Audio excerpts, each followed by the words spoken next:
भगवान शिव और माँ की कृपा सदा सर्वदा बनी रहे। जय भोलेनाथ, जय माता दी। किसी नगर में एक धनी व्यापारी रहता था। दूर दूर तक उसका व्यापार फैला हुआ था। नगर के सभी लोग उस व्यापारी का सम्मान करते थे। इतना सब कुछ संपन्न होने के बाद भी वह व्यापारी बहुत दुखी था, क्योंकि उसका कोई पुत्र नहीं था, जिस कारण अपने मृत्यु के पश्चात व्यापार के उत्तराधिकारी की चिंता उसे हमेशा सताती रहती थी। पुत्र प्राप्ति की इच्छा से व्यापारी प्रत्येक सोमवार भगवान शिव का व्रत पूजा किया करता था और शाम के समय शिव मंदिर में जाकर शिव जी के सामने घी का दीपक जलाया करता था। उसकी भक्ति देखकर माँ पार्वती प्रसन्न हो गई और भगवान शिव से उस व्यापारी की मनोकामना पूर्ण करने का निवेदन किया।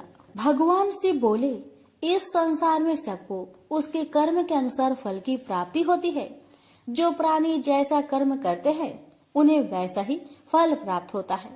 शिव जी द्वारा समझाने के बावजूद माँ पार्वती नहीं मानी और उस व्यापारी की मनोकामना पूर्ति हेतु वे शिव जी से बार बार अनुरोध करती रही। अंततः माता के आग्रह को देखकर भगवान भोलेनाथ को उस व्यापारी को पुत्र प्राप्ति का वरदान देना पड़ा। वरदान देने के पश्चात भोलेनाथ माँ पार्वती से बोले, आपके आग्रह पर मैंने पुत्र प्राप्ति का वरदान तो दे दिया, परंतु इसका यह पुत्र 16 वर्ष से अधिक समय तक जीवित नहीं रहेगा। उसी रात भगवान शिव उस व्यापारी के सपने में आए और उसे पुत्र प्राप्ति का वरदान दिया और उसके पुत्र की 16 वर्ष तक जीवित रहने की भी बात बताई।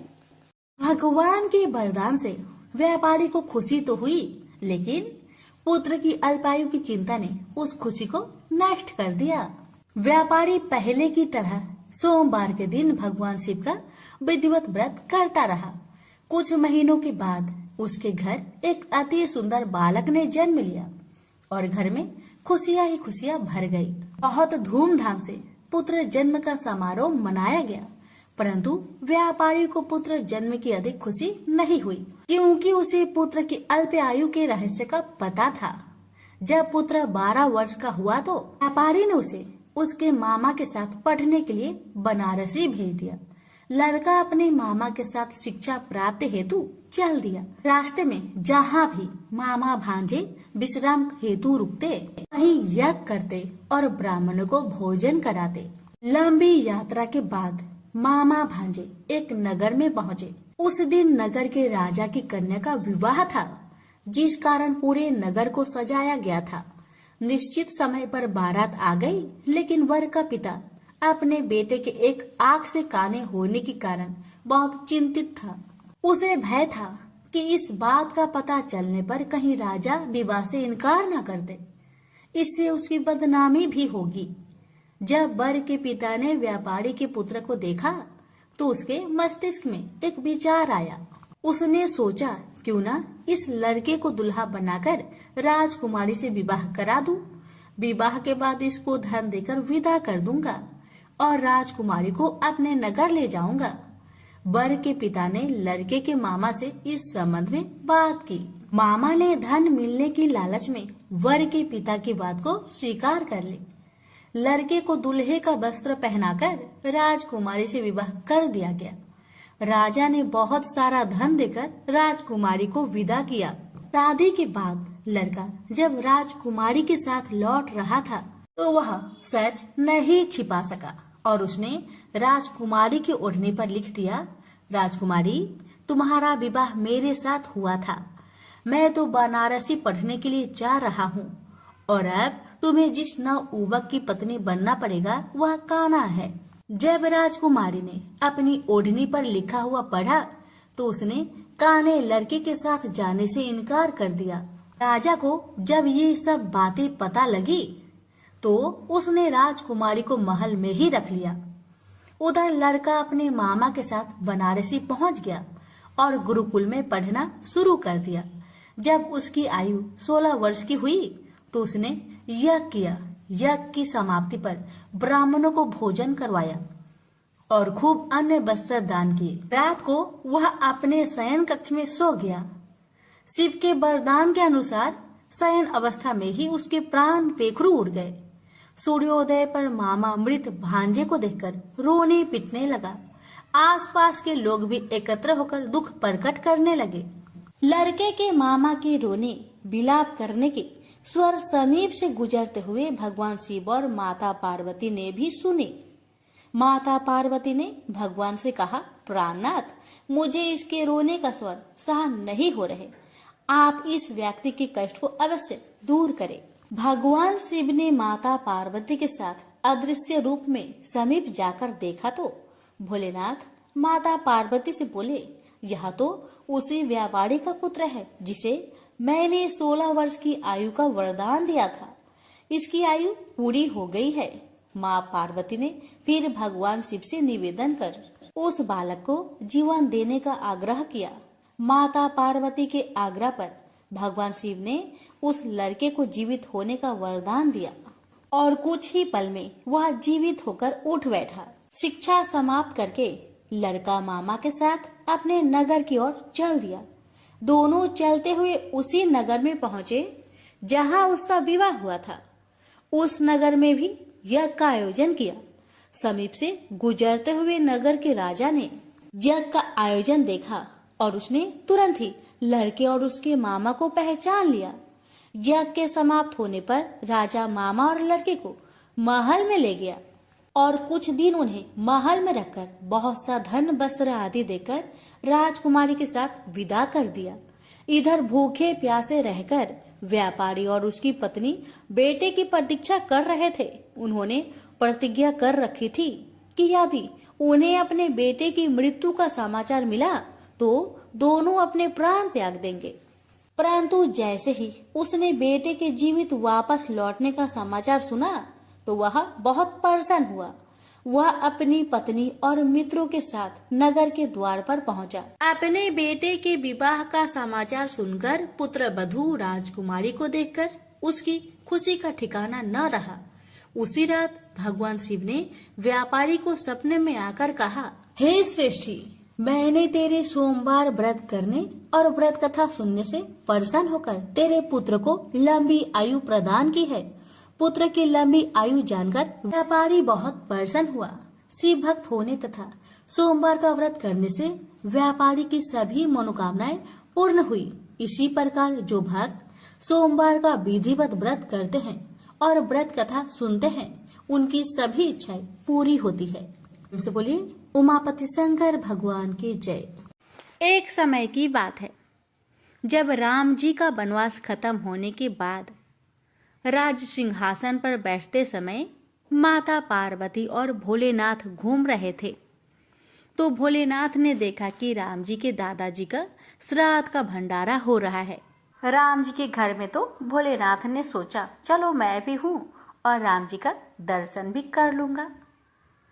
और भोलेनाथ ने माता पार्वती से कहा, हे गौरा, तुम कैलाश धाम जाओ और हमारे लिए खाना बनाओ, मैं थोड़ी देर में आता हूँ।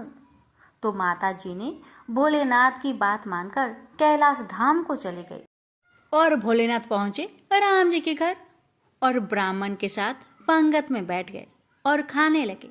सभी ब्राह्मणों को माता जानकी ने पेट भरकर भोजन खिलाया। सभी ब्राह्मण उठकर चले गए, लेकिन भोलेनाथ बैठे ही रहे। तो माता सीता ने लक्ष्मण जी की धर्मपत्नी माता उर्मिला से बोली, सभी ब्राह्मण उठकर चले गए।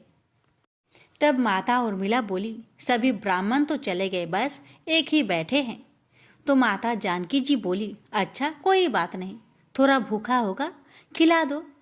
अब माता सीता और उर्मिला और सभी सखियां खिलाने लगी भोलेनाथ को।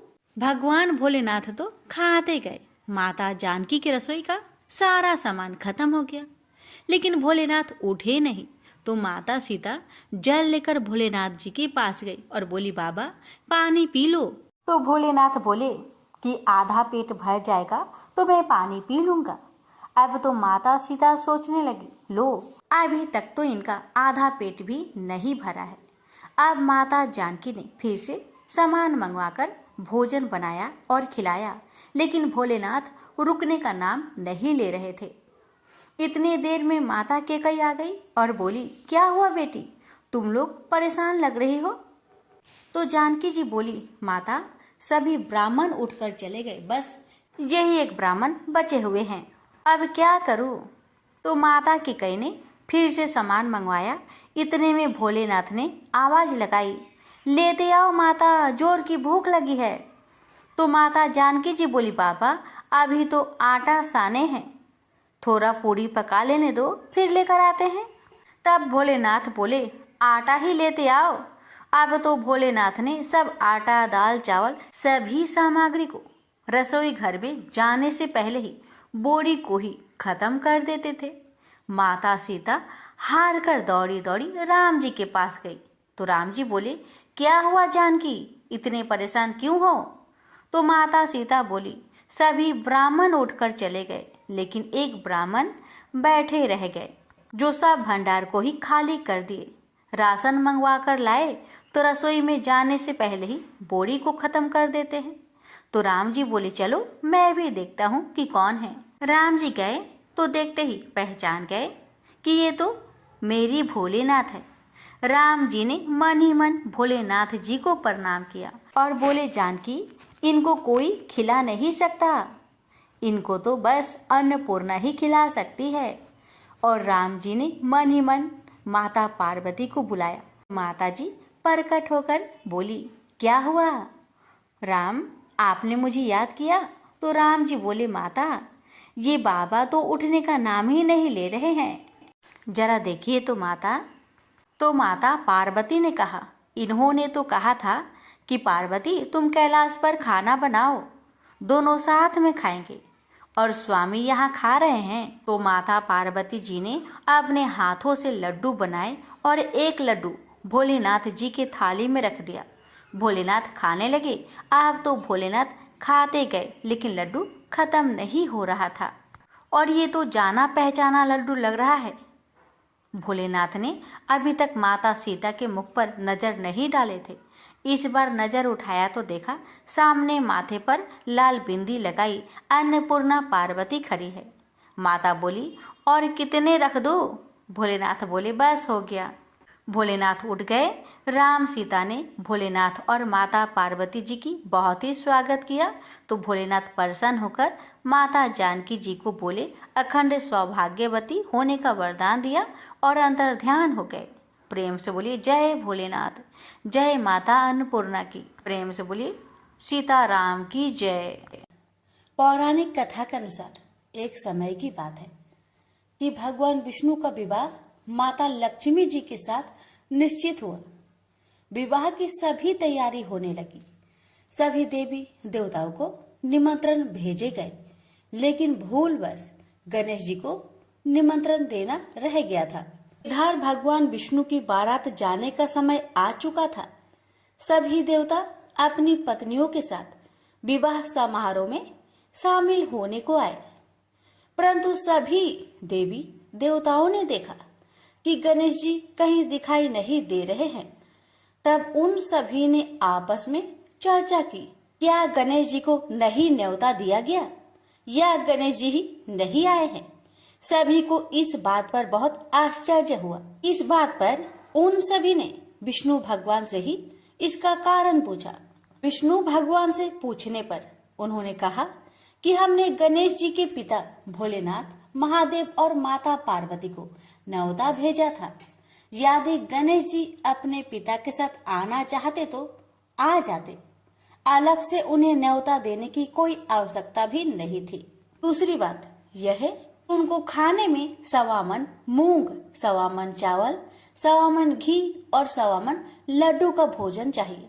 यदि गणेश जी नहीं आएंगे तो कोई बात नहीं, दूसरे के घर जाकर इतना सारा खाना पीना अच्छा भी नहीं लगता।